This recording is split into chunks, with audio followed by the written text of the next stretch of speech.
ကောက်စစ်တဲ့ဗီဒီယိုကိုတင်လိုက်တဲ့အခါမှာတချို့ဆိုရင် first one ဒီပြဿနာ stay on ဒီပြဿနာပြီးလို့ရှိရင်သူတို့ရဲ့ဗီဒီယိုတွေမှာဒီလိုအနီးစက်တွေပြတာအဝါစက်တွေပြတာအဲ့ဒီအခါမှာအကောက်ပြတ်ကြနိုင်လားသူတို့ရဲ့အကောက်တွေ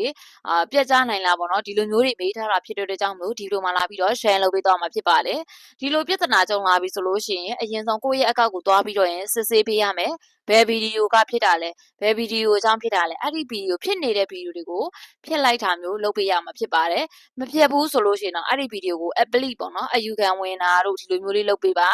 မလုပ်တတ်ဘူးဆိုလို့ရှိရင်လည်းလင်းလုပ်ပြပေးတဲ့ဗီဒီယိုတွေရှိပေါ့နော်အဲ့ဒီမှာလည်းသွားကြည့်လို့ရတယ်ဒီပြဿနာ stay on ဒီပြဿနာတွေကြုံလာရတဲ့အခါမှာအကောက်ပြတ်ကြနိုင်လားဆိုတော့အရင်ကြီးမပြင်းထန်ဘူးဆိုရင်တော့ဘာမှပြတ်မကြဘူးပေါ့နော်သူ့ရဲ့သတ်မှတ်ရက်ကျော်သွားပြီသူ့ရဲ့သတ်မှတ်ရက်ပြည့်သွားပြီဆိုရင်တော့ပြန်ပြီးတော့စိမ့်သွားတာပြန်ပြီးတော့ပျောက်သွားတာမျိုးဒီလိုမျိုးရပါတယ်ပေါ့နော်တကယ်လို့အဲ့လိုမဟုတ်ဘူးကိုကနေပြီးတော့ဒီတစ်ချိန်မှာကိုကျူးလွန်ထားတယ်နောက်တစ်ချိန်ထပ်ကျူးလွန်လိုက်တယ်၃ချိန်မြောက်ရင်တော့လုံးဝမရတော့ပါဘူးနောက်တစ်ပလက်ဖောင်းကိုသုံးနေရင်သူ့ရဲ့စီကက်ချက်ကိုလည်းလိုက်နာဖို့လိုအပ်ပါတယ်ဒီအရာတွေမရဘူးဒီလိုအရာတွေမရဘူးလို့ပြောထားရင်လည်းကိုကနေပြီးတော့လိုက်နာဖို့လိုအပ်ပါတယ်ဒါကြောင့်မလို့ကိုယ့်ရဲ့အကောက်ပြတ်မချဖို့အတွက် TikTok ရဲ့စီကက်ချက်ပြီးတော့နောက်ထပ်သိချင်တဲ့အကြောင်းအရာရှိတယ်ဆိုရင် comment မှာရေးလာခဲ့ပြီးပါ